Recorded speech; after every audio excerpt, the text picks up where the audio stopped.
नमस्कार दोस्तों, हिंदी मंथन क्लासेज में आपका फिर से स्वागत है। आज आदिकाल के बारे में फिर से बात करेंगे। आदिकाल में थोड़ा सा पीछे जाते हैं तो आपको पता होना चाहिए आदिकाल का नामकरण, जिसके अंदर धार्मिक साहित्य के अंदर सिद्धों की बात हो चुकी है, नाथों की बात हो चुकी है और जैनों की बात हो चुकी है। आज जो बात की जाएगी वो रासो साहित्य की बात की जाएगी। रासो साहित्य के बाद में आपके लौकिक साहित्य की बात की जाएगी।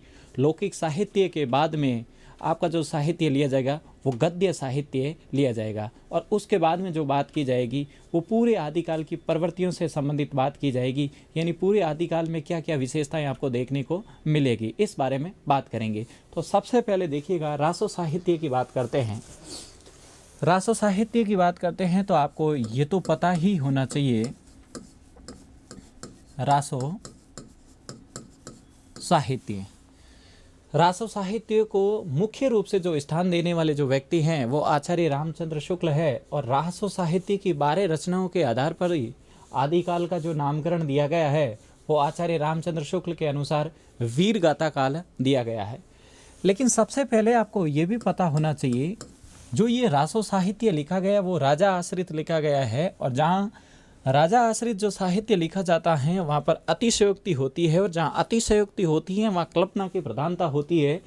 लेकिन यहाँ रासो साहित्य की उत्पत्ति के बारे में बात करते हैं कि रासो साहित्य की उत्पत्ति कैसे हुई है। रासो शब्द को अलग अलग विद्वानों के द्वारा क्या अलग अलग इसके नाम दिए गए हैं। जैसे सबसे पहले रासो साहित्य की बात करते हैं तो गारसा द तासी के अनुसार रासो साहित्य में रासो शब्द की जो उत्पत्ति मानी गई है वो मानी गई है आपके राजसूय से। यानी गारसा दा तासी कह रहे हैं कि रासो शब्द की जो उत्पत्ति हुई है वो किससे हुई है, राजसूय से हुई है। उसी प्रकार जैसे एक व्यक्ति और आते हैं जिसका नाम है गिरियर्सन कहते हैं कि रासो साहित्य की जो उत्पत्ति हुई है वो हुई है आपके राजा देश से। यानी राजा आदेश जो मानते हैं वो गिरियर्सन मानते हैं कि रासो शब्द की जो उत्पत्ति हुई है वो राजा देश से हुई है। उसी प्रकार देखिए, याद करवा दूंगा, थोड़ा सा आप पहले एक बार समझ लें, लिख लें, उसके बाद आपको याद करवा दिया जाएगा। किस तरीके से आपको याद रखना है तरीका बता दिया जाएगा। उसके बाद में जो आते हैं ग्रियर्सन के बाद में वो आते हैं आपके नंद दुलारे वाजपेयी। नंद दुलारे वाजपेयी के अनुसार जो रासो शब्द की जो उत्पत्ति हुई है वो हुई है रास से। उसी प्रकार एक व्यक्ति और आते हैं जैसे नरोत्तम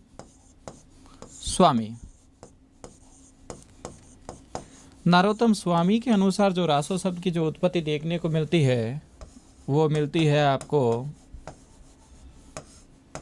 रसिक से मिलती है।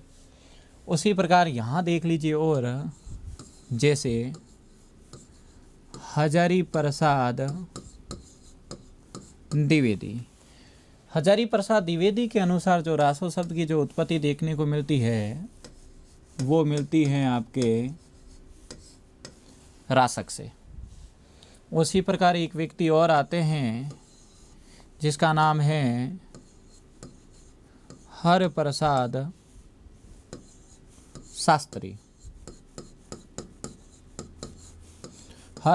शास्त्री के अनुसार जो रासो शब्द की उत्पत्ति देखने को मिलती है वो मिलती है राज यश से। उसी प्रकार एक व्यक्ति और आते हैं राम नारायण दुग्गड़ के अनुसार जो रासो शब्द की उत्पत्ति मिलती है वो मिलती है रहस्य से। बिल्कुल इजी है, याद करवा देंगे, अभी आपको कोई दिक्कत नहीं आएगी। और सबसे फेमस व्यक्ति रामचंद्र शुक्ल। इनके अनुसार जो रासो शब्द की उत्पत्ति हुई है वो हुई है रसायन से। पहली बात तो इसमें सबसे जो फेमस है वो है, एक तो ध्यान रखना है रसायन और एक है रासक। ये तो आपको याद होने ही चाहिए।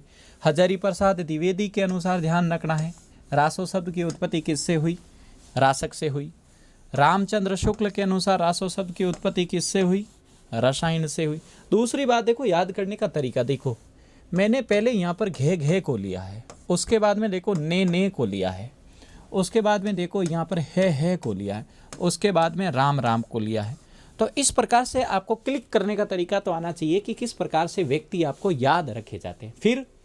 फिर आपकी गलती, पहले तो आपको ये इस प्रकार से ही व्यक्ति याद होने चाहिए, जैसे गारसा दातासी, गिरियर्सन, नंद दुलारी वाजपेयी, नरोत्तम स्वामी, हजारी प्रसाद द्विवेदी, हर प्रसाद शास्त्री, रामनारायण दुग्गड़, रामचंद्र शुक्ल।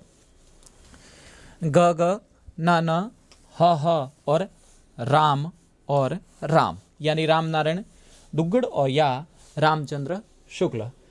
अब फिर याद क्या होना चाहिए? हजारी प्रसाद द्विवेदी के अनुसार रासो शब्द की उत्पत्ति रासक, रामचंद्र शुक्ल के अनुसार रासो शब्द की उत्पत्ति रसायन। और ये रसायन से रामचंद्र शुक्ल इसलिए भी कहते हैं कि जो बिशलदेव रासो की जो रचना हुई थी, बिशलदेव रासो के अंदर बार बार रसायन शब्द देखने को मिलता है शुक्ल जी को, इसलिए शुक्ल जी कहते हैं कि रासो शब्द की उत्पत्ति रसायन से हुई है।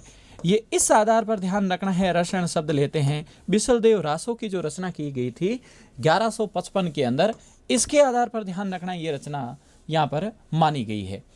फिर याद करने का तरीका कि दो शब्द आपको ये कंफ्यूज कर सकते हैं एग्जाम में, एक तो ये राजसूय वाला शब्द और एक ये राजयश वाला शब्द। तो ध्यान रखना है, इसको भी याद रखने का तरीका। वहाँ देखो सूय है और यहाँ पर यश है, तो ये देखो ये यश, तो यश ध्यान रखना है, हर किसी को नहीं मिलता है, ध्यान रखना है, बहुत कम लोगों को यश मिलता है, यानी हर से ध्यान रखना है, यश, हर व्यक्ति को यश नहीं मिलता है, लेकिन जो मेहनत करता है उसको एक दिन ज़रूर मिलता है। इसको ऐसे याद कर लीजिए।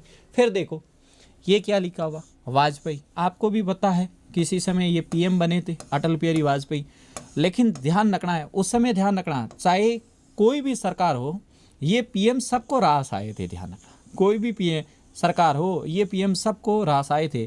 मैं याद करने का तरीका बताता हूँ, बाकी आपको किसी से कोई मतलब नहीं है। तो इनको तो आपको याद रखना ही रखना है, इनको आपको याद रखना है। इसमें रेस में कंफ्यूज हो सकते हो, इनको आपने याद कर लिया तो एक दो बचते हैं, उसके बाद आराम से याद रह जाते हैं। इस प्रकार से आपको पता होना चाहिए कि रासो साहित्य की किस प्रकार से उत्पत्ति होती है।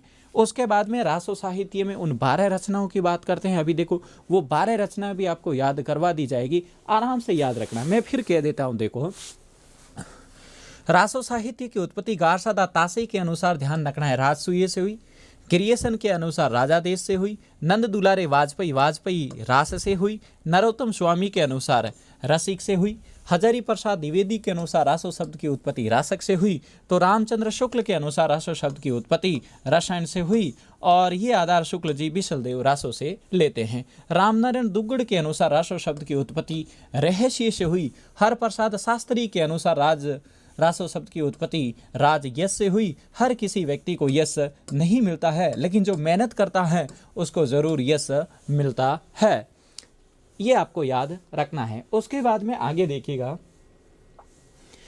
अब जो लिए जाएंगे वो लिए जाएगी, आपके ध्यान रखना है। जिस प्रकार वीर गाथा काल की जो 12 रचनाओं के अनुसार, तो वीर गाथा काल कहते हैं आदिकाल को शुक्ल जी, उन 12 रचनाओं की जो रासों में जो 12 रचनाएं थी जिनको शुक्ल जी स्थान देते हैं और प्रमुखता से मानते हैं, और उन्हीं 12 रचनाओं के आधार पर शुक्ल जी आदिकाल को वीर गाथा काल कहते हैं। और उसमें वीर रस की प्रधानता थी, गौण रस में श्रृंगार रस जरूर आपको बिशलदेव रासों में देखने को मिलेगा, लेकिन जो 12 रचनाएं हैं उसमें पूर्ण रूप से आपको वीर रस की प्रधानता देखने को मिलेगी। गौण रस में बिशलदेव रासो आपको श्रृंगार रस, वो भी श्रृंगार में भी वियोग श्रृंगार की वहाँ पर प्रधानता देखने को मिलती है। लेकिन बात ये आती है कि जो 12 रचनाएं हैं, उन 12 रचनाओं में भी 8 रचनाएं अलग है और 4 रचनाएं अलग है। कैसे देखो,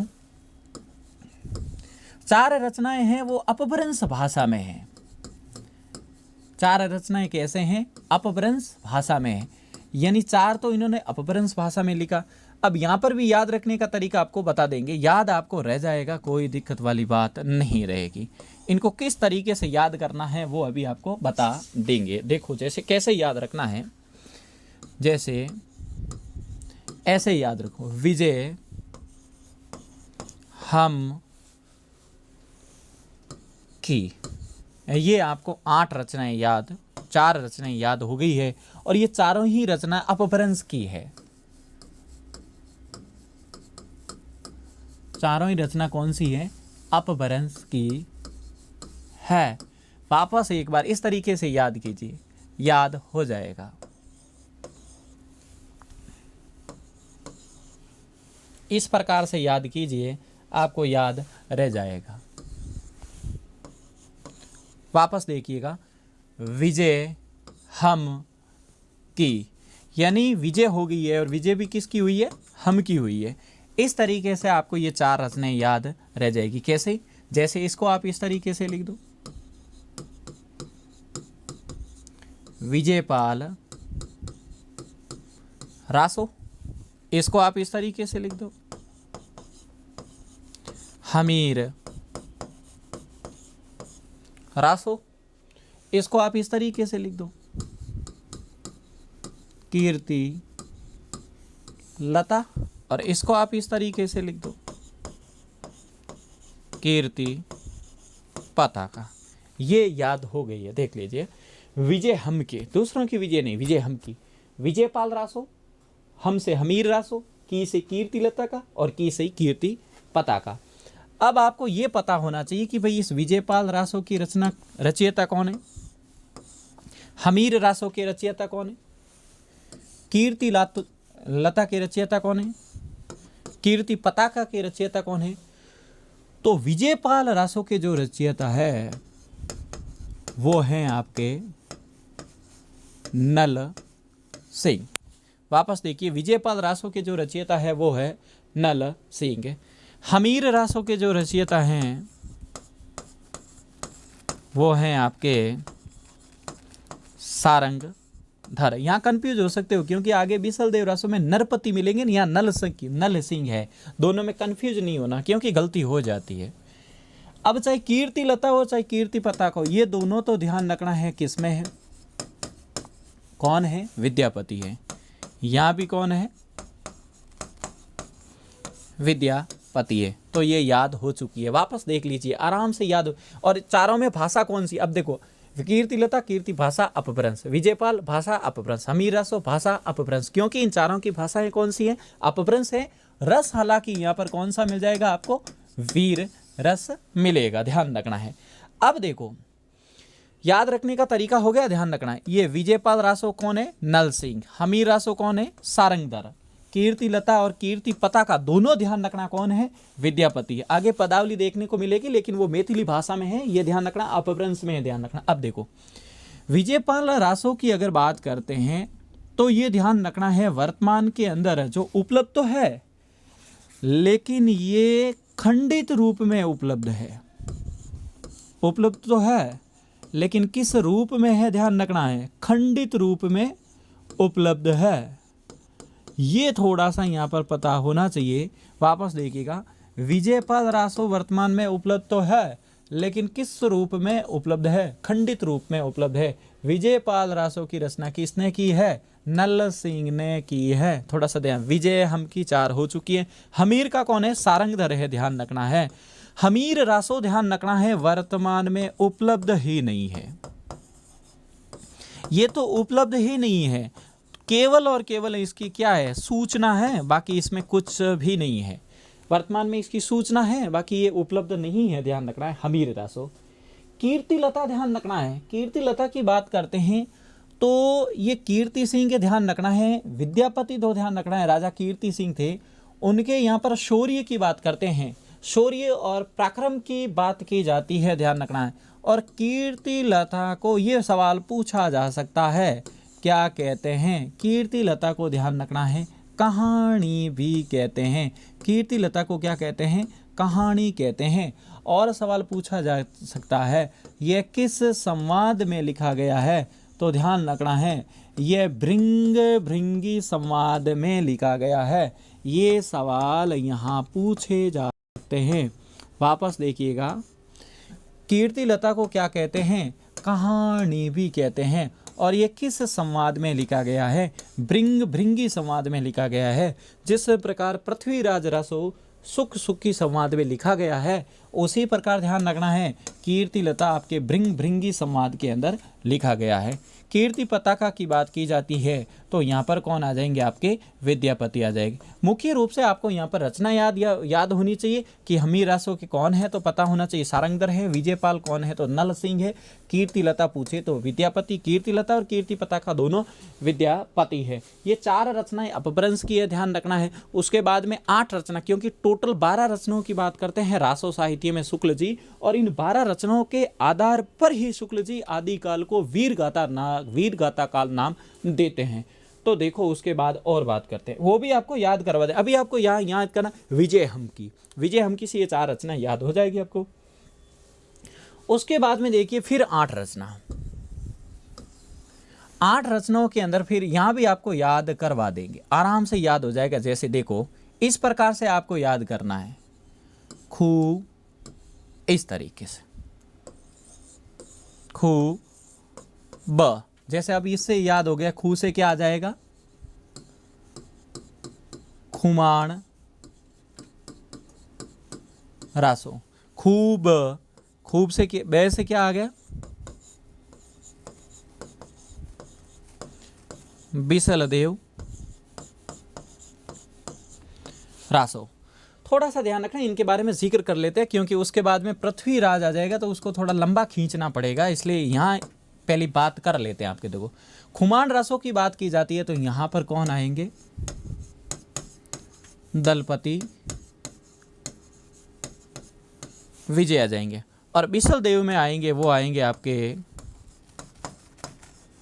नरपति नहल। बिसल देव में कौन आ जाएंगे? ध्यान रखना है नरपति नहल। खुमान रासों में ध्यान रखना है, ये जो खुमान रासो है ये 5000 छंदों का विशाल ग्रंथ है।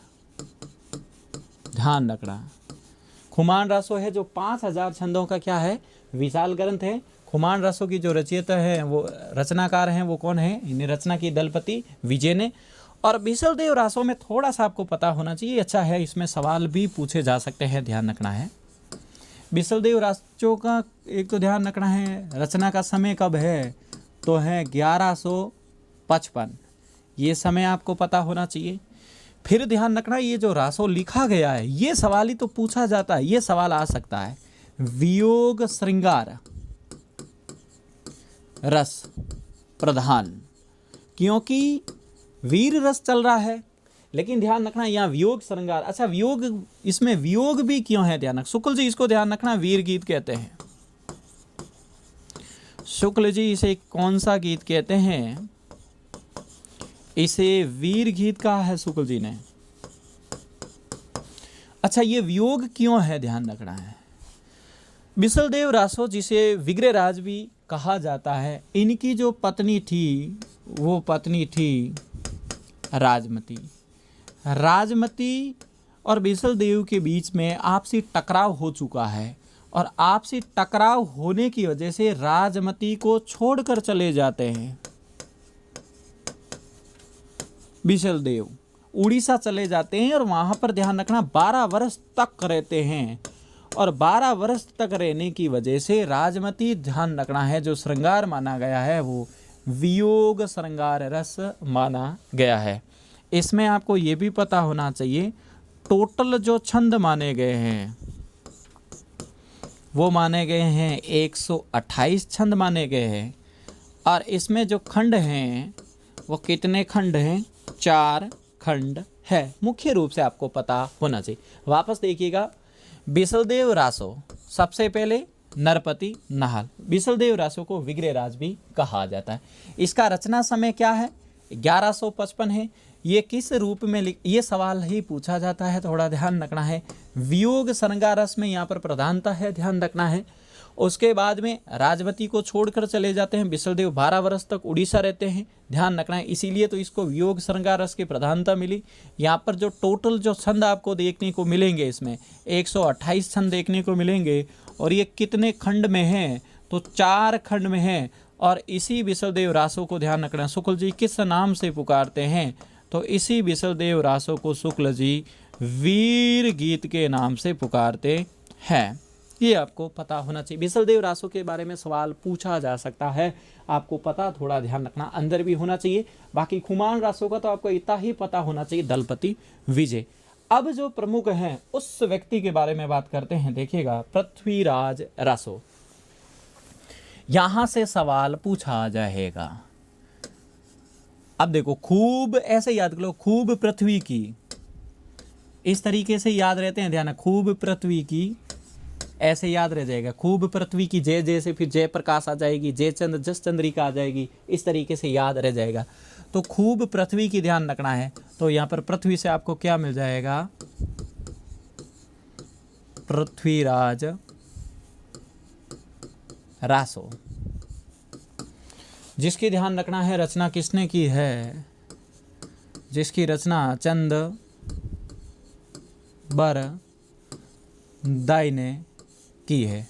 इसीलिए तो चंद्रबरद को ध्यान रखना है। चंद्रबरदाई को शुक्ल जी महाकवि कहते हैं और पृथ्वीराज रासो को शुक्ल जी महाकाव्य कहते हैं। हिंदी का पहला महाकाव्य पृथ्वीराज रासो, हिंदी के पहले महाकवि चंद्रबरदाई। ये सवाल भी आपको यहाँ पर आने चाहिए। अब सबसे पहली बात तो ये करते हैं कि पृथ्वीराज रासो को सबसे पहले प्रकाश में कौन लेके आते हैं? प्रकाश में लाने का श्रेय पृथ्वीराज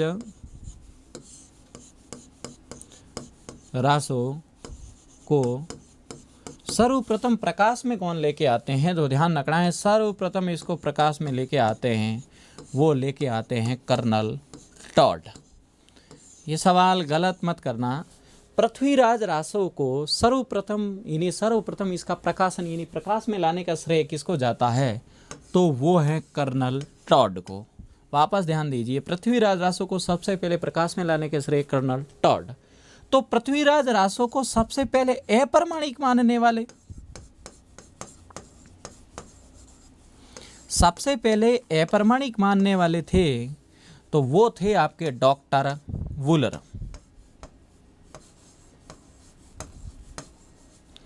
पृथ्वीराज रासो को सबसे पहले अप्रमाणिक मानने वाले कौन थे? डॉक्टर वुलर। यहाँ याद रखने का तरीका है, दोनों विदेशी व्यक्ति ही आपस में लड़ रहे हैं। ये भी विदेशी है कर्नल टॉड, ये भी विदेशी है डॉक्टर वुलर।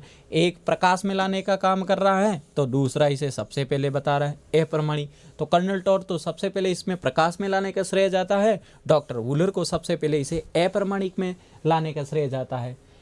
यहाँ पर जो समय लगा था वो लगा था 69 समय।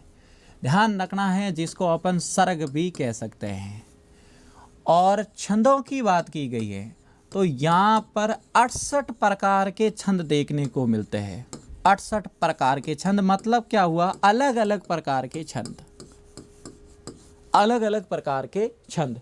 और अलग अलग प्रकार के छंद देखने की वजह से तो ही शिव सिंह सेंगर ने इसे यानी कि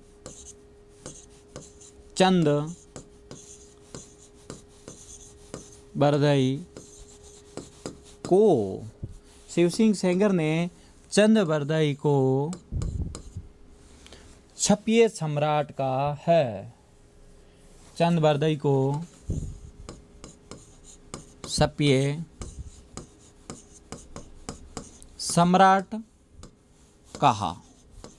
और क्यों कहा? वजह आपके सामने। छपिए का मतलब है इन्होंने अलग अलग प्रकार के छंदों का प्रयोग किया है। एक तो ध्यान रखना है, नामवर सिंह भी कहते हैं यहाँ पर। नामवर सिंह ने चंद बरदाई को छंदों का राजा कहा है। वापस ध्यान दीजिए, पृथ्वीराज रासो महाकाव्य, प्रथम महाकवि रासो कर्नल टॉड सबसे पहले प्रमाण में लेके आते हैं। अप्रमाणिक मानने वाले सबसे पहले डॉक्टर वुलर। समय यहाँ पर कितना है, गुणसत्र समय, यानी जिसको सर्ग भी कहते हैं। 68 प्रकार के अलग अलग छंद यहाँ पर देखने को मिलते हैं। 68 प्रकार के अलग अलग छंद देखने की वजह से शिव सिंह सेंगर ने चंदबारदई को छपिये सम्राट भी कहा, नामवर सिंह ने इसे छंदों का राजा भी कहा है। ये आपको इस प्रकार से पता होना चाहिए, ध्यान रखना है। बचन सिंह भी कहते हैं पृथ्वीराज रासो को महाकाव्यात्मक त्रासदी बताते हैं, डॉक्टर बचन सिंह, थोड़ा सा आपको पता वहाँ भी होना चाहिए। उसके बाद में पृथ्वीराज रासो में जो सबसे पहले आपको संदेह देखने को मिलता है कि कौन कहते हैं कि ये प्रमाणिक है, कोई कह रहे हैं कि ये तो अप्रमाणिक है, कोई कह रहे हैं कि ये तो अर्ध प्रमाणिक है। वो विद्वानों के नाम आपको याद होने चाहिए, क्योंकि उसमें आप कंफ्यूजिंग हो जाओगे। वो भी आपको याद करवाते हैं, देखो किस प्रकार से। जैसे कुछ लोग इसको क्या मान रहे हैं, अप्रमाणिक मान रहे हैं, तो आपको याद होने चाहिए कौन कौन अप्रमाणिक कह रहे हैं। कुछ लोग इसको क्या मान रहे हैं, प्रामाणिक मान रहे हैं, प्रामाणिक वाले भी याद होने चाहिए। और कुछ लोग इसको क्या मान रहे हैं, अर्ध प्रामाणिक मान रहे हैं, यानी संदेह है। इसका मतलब तो ये हुआ पृथ्वीराज रासो में ये संदेह के घेरे में चला जाता है, क्योंकि अलग अलग विद्वानों के अलग अलग मत आ रहे हैं। कोई कह रहे हैं ये तो अप्रमाणिक है ही नहीं, कोई कह रहे हैं नहीं ये तो है प्रमाणिक, कोई कह रहा है ये ठीक है, आधा ठीक है और आधा गलत है, यानी अर्ध प्रमाणिक कह रहे हैं। तो अप्रमाणिक देखो याद करने का बिल्कुल इजी तरीका है। सबसे पहले तो आपको ही पता है इसको अप्रमाणिक एक विदेशी मान व्यक्ति कहता है कि ये तो अप्रमाणिक है। वो कौन कहता है, वो कहता है डॉक्टर वुलर। जब एक विदेशी व्यक्ति कह रहा है कि ये तो अप्रमाणिक है, तो इसके विरोध में एक विदेशी व्यक्ति ही इसको प्रमाणित कर देता है, वो कर्नल टॉड है। तो इन विदेशियों को तो दोनों एक साथ ही याद कर लीजिए, याद रह जाएगा। फिर ऐसे ही याद कीजिए, देखो देवी, गौरी, शुक्ल,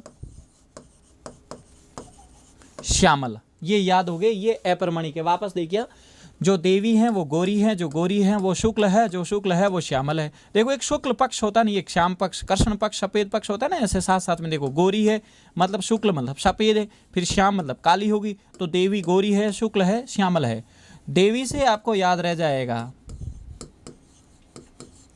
मुंशी देवी प्रसाद, ये हो गया देवी। गौरी से आपको याद रह जाएगा गौरी शंकर हीराचंद ओझा, ये गौरी से आपको याद रह जाएगा। शुक्ल से आपको पता ही है कौन है, शुक्ल जी है, स्वयं व्यक्ति है। और श्यामल से आपको भी पता है कि श्यामल दास है। ये श्यामल दास की गलती होगी आपकी, आपको बताएंगे, ध्यान रखना। ये तो हो गए, ध्यान रखना है अप्रमाणिक। प्रामाणिक में जाते हैं तो कुछ नहीं, ये कर्नल तो है ही है, और कर्नल की मम्मी सुंदर है, बस ये मो, ये मी और ये सुंदर है। ये प्रामाणिक हो गया कि कर्नल की मम्मी क्या है, सुंदर। कर्नल से कर्नल टॉड, मौ से क्या हो जाएगा, मोहनलाल, विष्णुलाल पांड्या। मिस्र से हो जाएगा मिस्र बंधु, मिस्र से मिस्र बंधु। सुंदर से सुंदरदास हो जाएगा।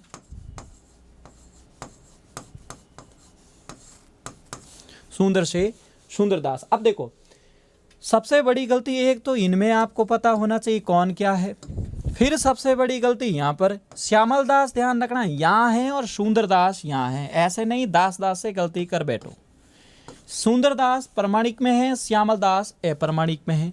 फिर शुक्ल जी यहाँ पे हैं तो मिश्र बंधु यहाँ पे, ये भी आपको पता होना चाहिए।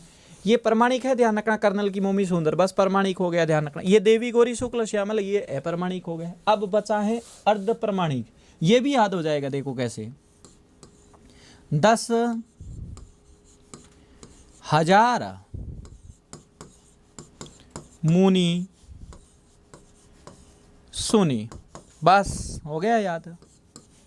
10,000 मुनि सुनी, 10 से दशरथ ओझा, दशरथ ओझा। 1000 से हजारी प्रसाद द्विवेदी, मुनि से मुनि जिन विजय, सुनी से सुनती कुमार चटर्जी,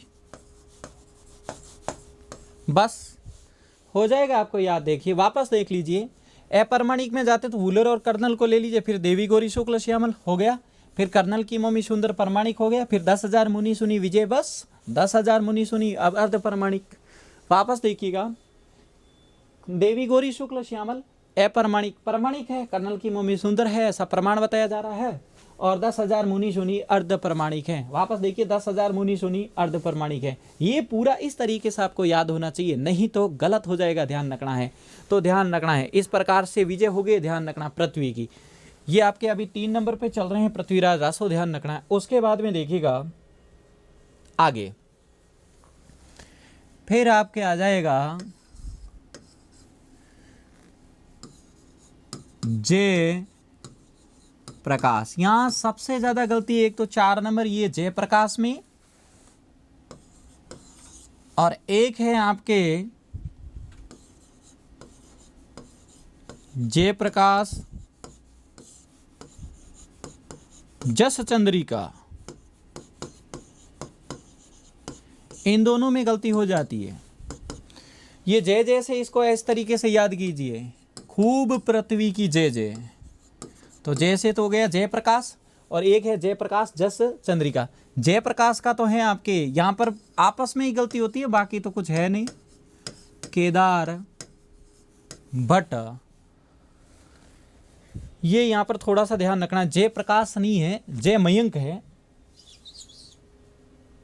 जय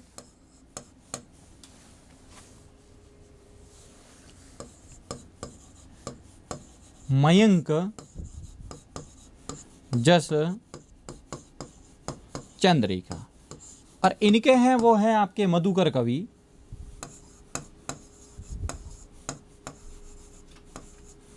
मधुकर कवि। अब यहां पर सबसे ज्यादा गलती होती है वो तो ये होती है कि ये आपको याद ही नहीं रहता, जय प्रकाश और जय मयंक।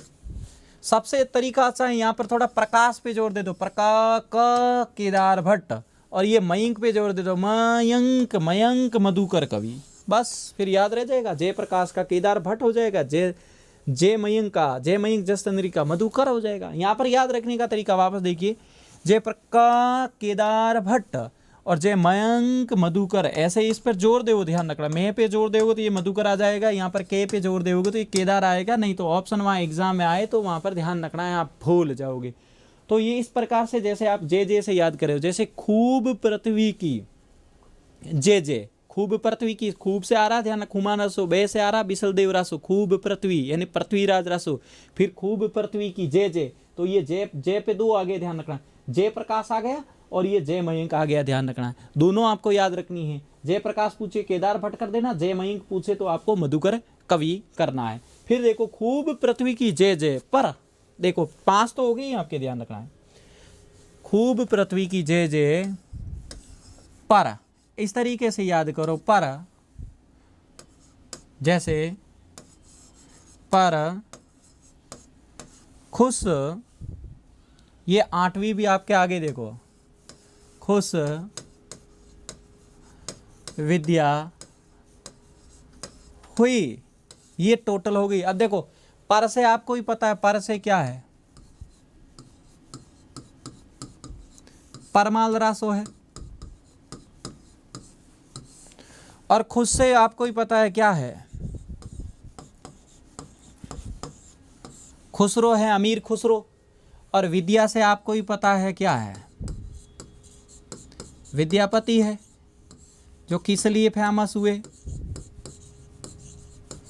पदावली से फेमस हुए। ये 8 की 8 याद हो गई, ध्यान रखना है।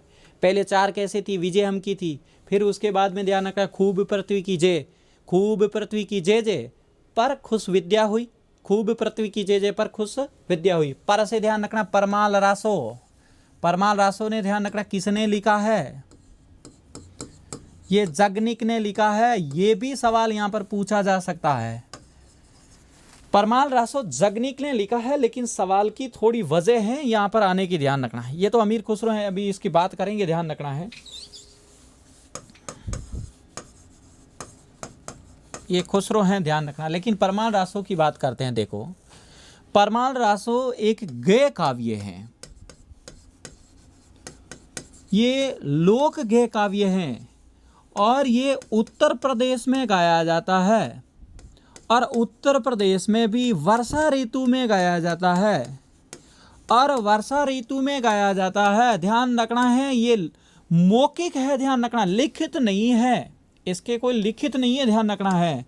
ये एक प्रकार से मौखिक है। सवाल गलत मत करना, वापस देखिएगा। परमाल रासो एक लौकिक गेय काव्य है जो मौखिक रूप से हमें मिलता है, और उत्तर प्रदेश में वर्षा ऋतु के समय गाया जाता है, और वर्षा ऋतु में भी गाया जाता है। और इसको जो गाने वाले होते हैं उसे क्या कहते हैं, उसे अल्हित कहते हैं, उसे अल्हित कहते हैं।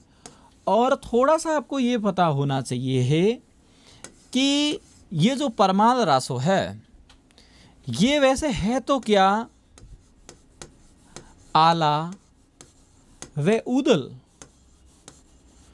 दो वीर सरदार थे, इन दो वीर सरदारों के युद्ध का वर्णन है। ये गीत किस रूप में गाया जाता है, आला व उदल है, आला व उदल के दो वीर सरदारों का यहाँ पर गीत गाया जाता है, वर्षा ऋतु में गाया जाता है, और गाने वाले व्यक्तियों को अलेत कहते हैं। लेकिन इसका जो संकलन करवाया है, ध्यान रखना है, इसका संकलन किसने करवाया है, इसका संकलन करवाया है, यानी इसका प्रकाशन किसने करवाया, वो करवाया है चार्ल्स एलियट ने। इसका प्रकाशन किसने करवाया है, तो ध्यान रखना है, इसका प्रकाशन चार्ल्स एलियट ने करवाया है। वापस ध्यान दीजिए, परमाल रासो एक लोक गेय शैली में गाया जाता है, उत्तर प्रदेश में गाया जाता है, उस वर्षा ऋतु में गाया जाता है। वर्षा ऋतु में आला और उदल की दो वीर सरदारों के गीत गाए जाते हैं, जो गेय शैली में गाए जाते हैं। गाने वाले व्यक्तियों को अलेत कहते हैं, और इसका जो प्रकाशन करवाने वाले व्यक्ति है वो चार्ल्स एलियट हैं, जिसने, ध्यान रखना है, इसका जो प्रकाशन भी करवाया था। और इसका प्रकाशन किस नाम से करवाया है, इसका प्रकाशन ध्यान रखना है आलाखंड के नाम से करवाया है। ये आपको ध्यान रखना है, परमाल रासो के बारे में पता होना चाहिए। उसके बाद में देखिएगा, उसके बाद में खुसरो की बात कर लेते हैं। देखिएगा, खुसरो, खुसरो आपके ध्यान रखना है 7 नंबर पर है, क्योंकि इसके बाद में विद्यापति आ जाएंगे। खुसरो, खुसरो ध्यान रखना है, इनका नाम तो आपको हिंदी में क्या मिल रहा है, अमीर खुसरो मिल रहा है, जिसका जन्म 1253 ईस्वी में हुआ है। और 1253 में भी कहाँ, पटियाला एटा जिला उत्तर प्रदेश के अंदर हुआ है। वापस ध्यान दीजिए, अमीर वैसे इसको उपाधि दी गई है, जलालुद्दीन के द्वारा इसको अमीर की उपाधि दी गई है, ध्यान रखना है, अमीर इसको उपाधि दी गई है, जलालुद्दीन के द्वारा इसे अमीर की उपाधि दी है। इसे तोता-ए हिंद भी कहा जाता है, और यही अमीर खुसरो थे जिसे खड़ी बोली का प्रथम कवि कहा जाता है। खड़ी बोली का प्रथम कवि माना जाता है। इनके जो गुरु थे वो थे, ध्यान रखना है, निजामुद्दीन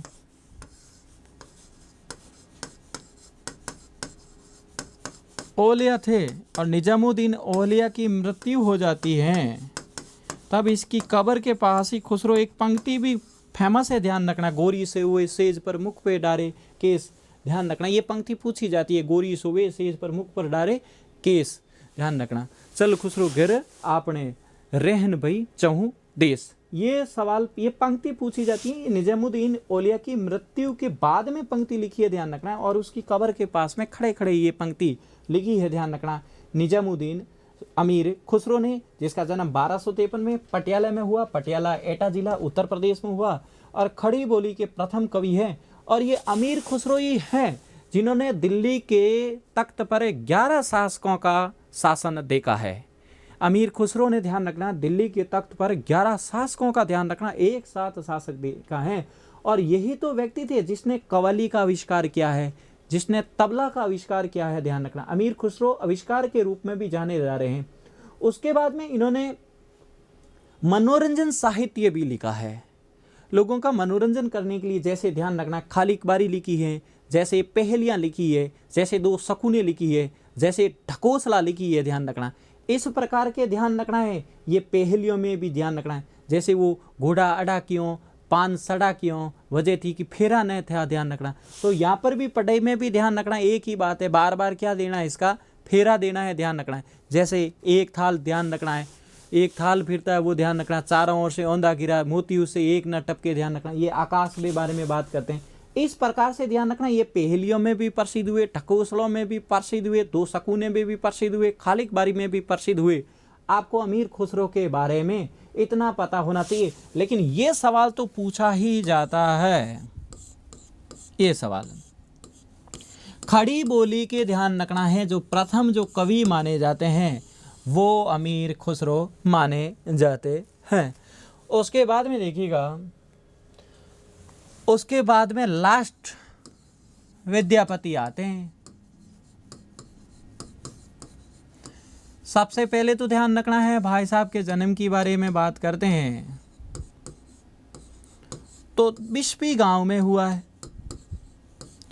और ये बिस्पी गांव है आपके दरभंगा बिहार के अंदर। विद्यापति का जो मूल नाम है वो तो है, ध्यान रखना है, बसंतराव। विद्यापति का जो मूल नाम है वो है बसंतराव, और फेमस होने की वजह इनकी पदावली, इसी से ये फेमस हुए थे, पदावली से। पहली बात तो पदावली, ध्यान रखना, किस भाषा में लिखी गई, मैथिली भाषा में लिखी गई। और मैथिली भाषा में लिखने की वजह से ही तो विद्यापति को मैथिल कोकिल कहते हैं। मैथिल कोकिल कहते हैं, ध्यान रखना है।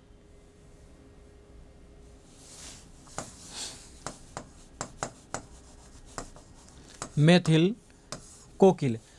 अच्छा, थोड़ा सा आपको पता होना चाहिए, पदावली से पहले जैसे गीत गोविंद लिखा गया, ये गीत गोविंद किसने लिखा, जयदेव ने लिखा। और उसके बाद में ही तो ध्यान रखना है ये पदावली लिखी गई। ये पदावली किसने लिखी, विद्यापति ने लिखी। उसके बाद में इसी के आधार पर तो सूरसागर लिखी गई। ये सूरसागर किसने लिखी, सूरदास ने लिखी। अब आपको ये पता होना चाहिए, ये जो गीत गोविंद जो लिखी गई है ये संस्कृत में थी। संस्कृत में थी और पदावली थी, वो ध्यान रखना है आपके ये हिंदी में थी, मैथिली भाषा में। लेकिन ध्यान रखना रास्ता तो यही है, ध्यान रखना क्यों रास्ता ये है, क्योंकि पदावली में जो वर्ण है वो किसका है, वो राधा कृष्ण का ही वर्ण है, ध्यान रखना है। और राधा कृष्ण का वर्ण है नक्षिक रूप में, इसलिए तो ध्यान रखना है हिंदी साहित्य की श्रृंगारिक जो परंपरा देखने को मिलती है प्रथम बार, वो आपको विद्यापति की पदावली में देखने को मिलेगी। ये सवाल पूछा जा सकता है। हिंदी साहित्य की ध्यान रखना जो श्रृंगारिक जो परंपरा आपको शुरुआत जो देखने को मिलेगी वो विद्यापति की पदावली में मिलेगी। यहाँ पर राधा कृष्ण का वर्ण किया गया है और इन्हीं पदावली को तो ध्यान रखना है जो गौड़ीय संप्रदाय के जो संस्थापक थे, जो चैतन्य महाप्रभु, जो गाते गाते भाव विभोर होके मूर्छित हो जाते थे। और इसी के बारे में तो आचार्य रामचंद्र शुक्ल का कथन है कि आध्यात्मिक रंग के आजकल के चश्मे बहुत सस्ते हो गए। ये कथन हर बार पूछा जाता है, आध्यात्मिक रंग के आजकल चश्मे बहुत सस्ते हो गए जिन्हें हर कोई चढ़ा लेता है। ये पंक्ति आचार्य रामचंद्र शुक्ल की है, गलती नहीं होनी चाहिए। गीत गोविंद संस्कृत में था, पदावली आपको पता है यहाँ पर मैथिली भाषा में, इसीलिए तो गीत गोविंद ध्यान रखना ये जयदेव ने लिखा है, इसीलिए तो ध्यान रखना है विद्यापति को अभिनव जयदेव कहा जाता है।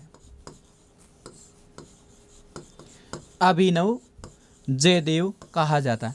अब यहाँ पर एक तो ध्यान रखना है, इनके कालक्रम को लेते हैं तो ये ध्यान रखना है भक्ति काल में चले जाते हैं, और इनकी प्रवृत्तियों इन्हीं विशेषताओं को लेते हैं तो ये आदि काल में चले जाते हैं। तो ये सवाल भी आपके गलत नहीं होना चाहिए। ये इस प्रकार के ध्यान रखना है। आपको पदावली के बारे में पता होना चाहिए कि पदावली की क्या बात की गई। अभिनव, इसको ध्यान रखना, कंठहार भी कहते हैं, कवि शेखर भी कहते हैं, ये भी विद्यापति के उपनाम है, थोड़ा सा आपको पता होना चाहिए। ये आदिकाल में ध्यान रखना है, जिसके बारे में 12 रचनाओं का जिक्र आचार्य रामचंद्र शुक्ल करते हैं, उनकी हमने यहाँ पर बात कर ली है मित्रों। अब जो आपका जो साहित्य है वो है लौकिक साहित्य।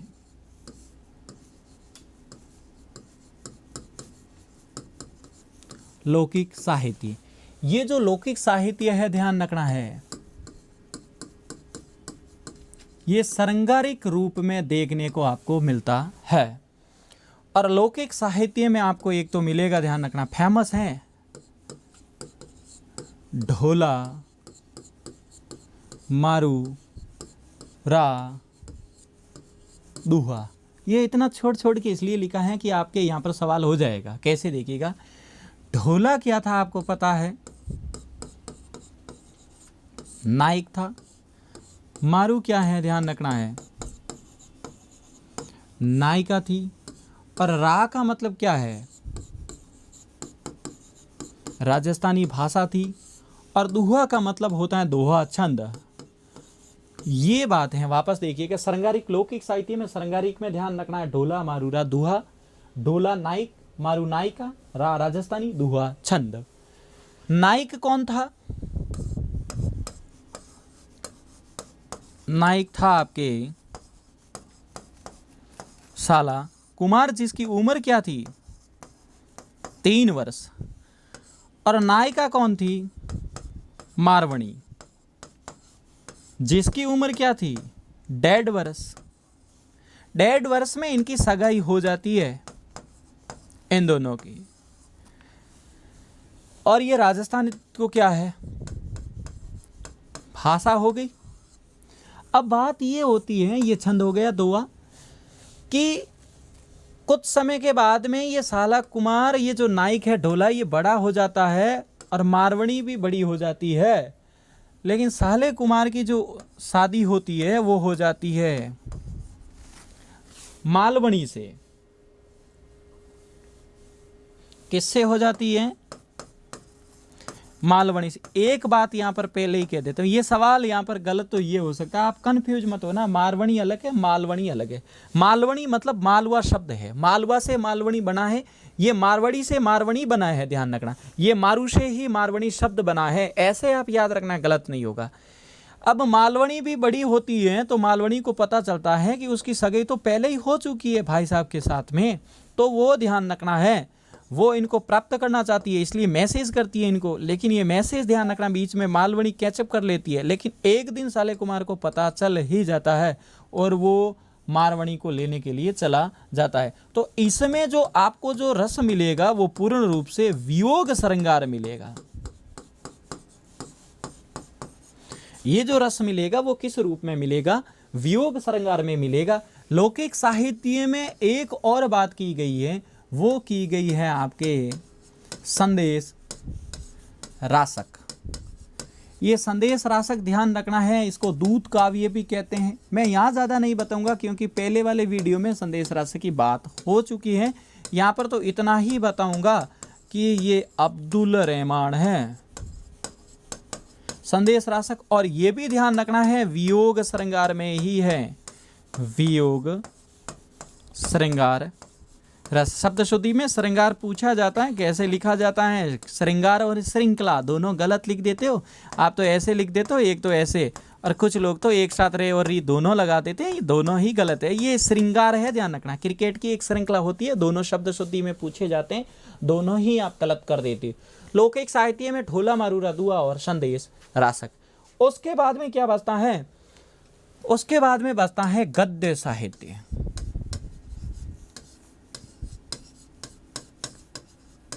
अब देखो, आदिकाल में अगर बात करें अपन पूर्ण रूप से, तो आदिकाल पद्य में लिखा गया है पूर्ण रूप से, लेकिन यहाँ पर गद्य साहित्य की बात भी हो रही है और गद्य साहित्य की प्रधानता भी यहाँ पर रही है।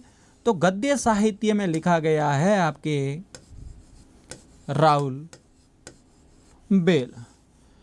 ये कालक्रम में भी कई बार नेट में सवाल पूछा हुआ है। इनका जो समय है वो है 10वीं शताब्दी। राहुल बेल का समय क्या है? 10वीं शताब्दी। और इनके जो रचयिता हैं वो रोडा कवि हैं। और ये लिखा कहाँ गया था आपको पता है? शिला यानी भाटा, मारवाड़ी भाटा होता है, शिला पे लिखा गया, शिला अंकृति है, ध्यान रखना है। और ये चंपू काव्य है, चंपू काव्य। चंपू काव्य का मतलब क्या होता है? ये गद्य और पद्य में मिश्रित है। चंपू काव्य का मतलब क्या होता है? ये गद्य और पद्य के अंदर मिश्रित है। तो वापस देखिए, राहुल बेल 10वीं शताब्दी, रोडा कवि, भाटे पे लिखा गया, और एक चंपू काव्य है। उसके बाद में जो आपको मिलेंगे वो मिलेंगे आपको उक्ति, व्यक्ति, प्रकरण।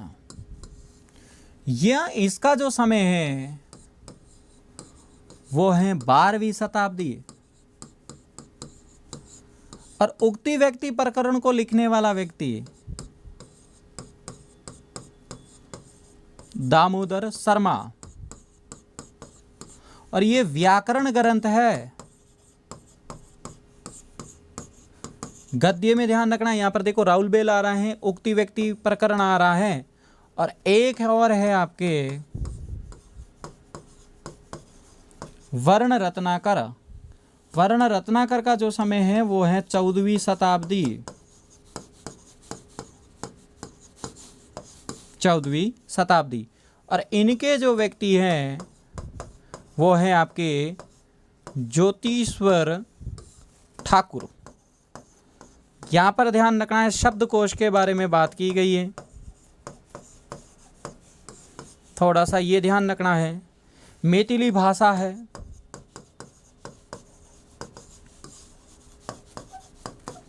मैथिली भाषा, इसका प्रकाशन ध्यान रखना है, आपको पता होना चाहिए।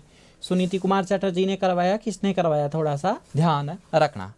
तो उक्ति, व्यक्ति, प्रकरण का हो जाएगा दामोदर शर्मा, वर्ण रत्नाकर ज्योतिश्वर ठाकुर। तो अच्छा समय देखो, यहाँ पर 10 लिखा, 2 छोड़ के आ रहा, 10 आ रहा है, यहाँ पर ध्यान रखना, यहाँ 12 आ रहा, देखो यहाँ पर 14 आ रहा।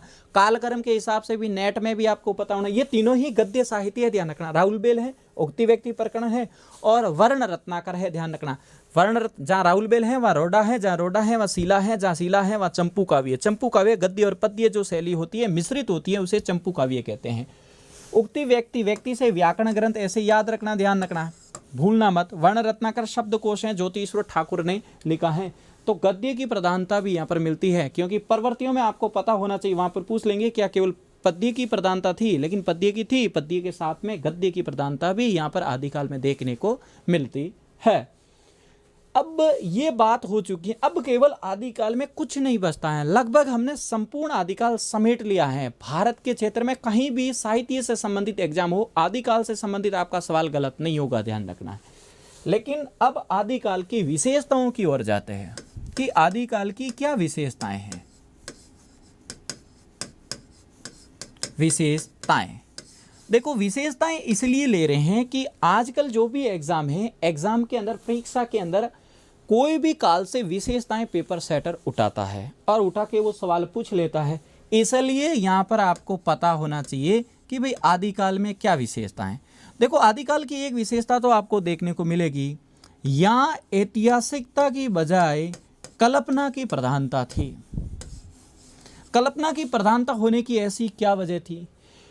कल्पना की प्रधानता होने की वजह थी, जैसे आपको ही पता है, जो रासो काव्य लिखा गया था वो राजाओं के आश्रित लिखा गया, ध्यान रखना है।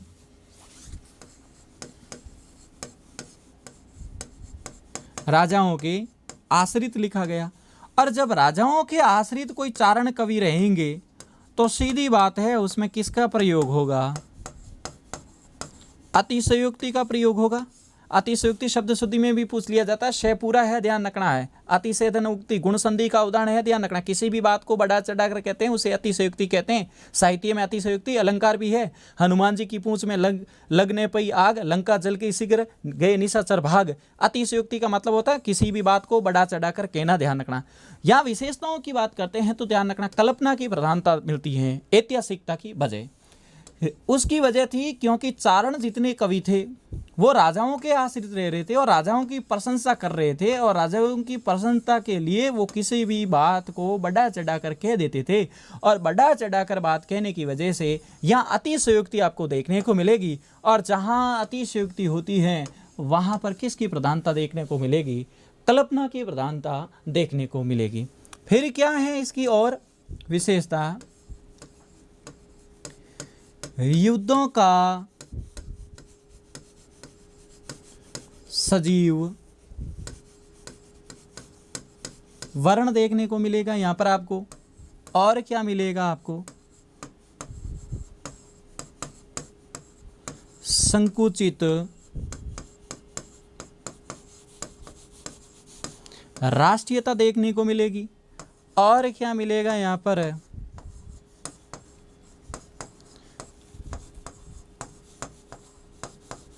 वीर रस, श्रृंगार रस देखने को मिलेगा। और क्या मिलेगा यहाँ पर?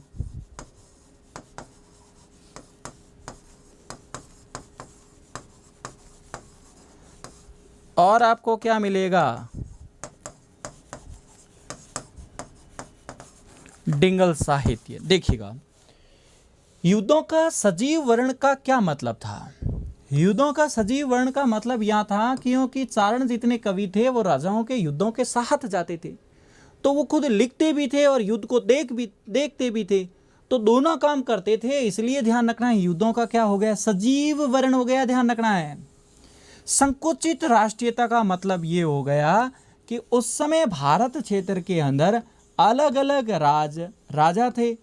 वो राजा ये नहीं समझ रहे थे कि भाई ये पूरा देश अपना ही है, वो तो यही समझ रहे थे कि उनका जो खुद का इलाका है वो ही, ध्यान रखना है, वो उनका देश समझ लेते थे। उनकी सोच थी वो छोटी थी, वो ये समझते थे ये ही एरिया हमारा है। ये इसका मतलब होता है संकुचित राष्ट्रीयता, यानी इसका मतलब हुआ छोटी सोच, ध्यान रखना है। ये यहाँ पर देखने को मिलता है संकुचित राष्ट्रीयता। ध्यान रखना, ऐतिहासिकता की बजाय कल्पना की प्रधानता थी, युद्धों का सजीव वर्ण था, संकुचित राष्ट्रीयता थी। और ये कला पक्ष में जाते हैं तो ध्यान रखना है, काव्य के दो पक्ष होते हैं, ध्यान रखना, भाव पक्ष और कला पक्ष। ये कला पक्ष में है, जैसे देखो वीर रस की प्रधानता थी, आपको ही पता है रामचंद्र शुक्ल जो, ध्यान रखना, रासों में जो 12 रचनाएं लिखते हैं उसमें ध्यान रखना वीर रस की प्रधानता तो देखने को मिलती है, लेकिन साथ साथ में ध्यान रखना है श्रृंगार रस की प्रधानता भी मिलती है। आपको पता होना चाहिए, क्योंकि बिसलदेव रासो जो है वो मुख्य रूप से कहाँ है, वो श्रृंगार रस में है। और ध्यान रखना है मुक्तक काव्य भी मिलता है और प्रबंध काव्य, यहाँ पर ध्यान रखना काव्य के दोनों रूप मिलते हैं, प्रबंध काव्य भी मिलता है और मुक्तक काव्य मिलता है और डिंगल शैली मिलती है। इस प्रकार से आपको आदिकाल की विशेषता पता होना चाहिए। विशेषताएं, अच्छा विशेषता आप समझ रहे हो कि विशेषताएं क्या है? विशेषता कुछ नहीं है, जो हमने पूरा आदिकाल पढ़ा है वो ही विशेषता है। अगर आपको आदिकाल पूरा याद है, ध्यान रखना, क्योंकि यहाँ पर आपको पता होना चाहिए पहले आदिकाल में जब अपन शुरुआत कर रहे थे तो आदिकाल के नामकरण के अंदर गए थे, उसके बाद हम धार्मिक साहित्य में गए। धार्मिक साहित्य को ध्यान रखना आचार्य रामचंद्र शुक्ल स्थान ही नहीं देते हैं, और धार्मिक साहित्य के अंदर हमने सिद्धों की बात की, नाथों की बात की, जैनों की बात की। धार्मिक साहित्य के बाद में हम रासो काव्य में गए। रासो काव्य की उन 12 रचनाओं के अनुसार ही आदिकाल का नाम वीर गाथा काल कर दिया जाता है। और रासो काव्य पूर्ण रूप से हालांकि वीर रस में था, लेकिन उसमें भी बिसलदेव जो रासो था वो श्रृंगार रस के अंदर हो गया, ध्यान रखना है। रासो साहित्य के बाद में यहाँ लौकिक साहित्य भी लिखा गया है। लौकिक साहित्य में श्रृंगारिकता की प्रधानता रही है, और श्रृंगारिकता के अंदर आपको पता होना चाहिए ढोला मारूरा दुआ और संदेश रासक लिखा गया था। उसके बाद में पूरा आदिकाल पद्य में प्रधान रूप से रहा है, लेकिन गौण साहित्य के रूप में यहाँ गद्य को आपको देखने को मिलता है। और गद्य साहित्य के अंदर भी आपको पता होना चाहिए, जैसे राहुल बेल है, आपके उक्ति व्यक्ति प्रकरण है और वर्ण रत्नाकर है। इस प्रकार से ये आदिकाल है, ध्यान रखना। अब आदिकाल से संबंधित आप कोई भी सवाल कीजिए, आराम से हो जाएगा। दूसरी बात यह है, इस चैनल को ज़्यादा से ज़्यादा लाइक करें, सब्सक्राइब करें, शेयर करें और अपने मित्रों को भी बताएं। जय हिंद, जय भारत।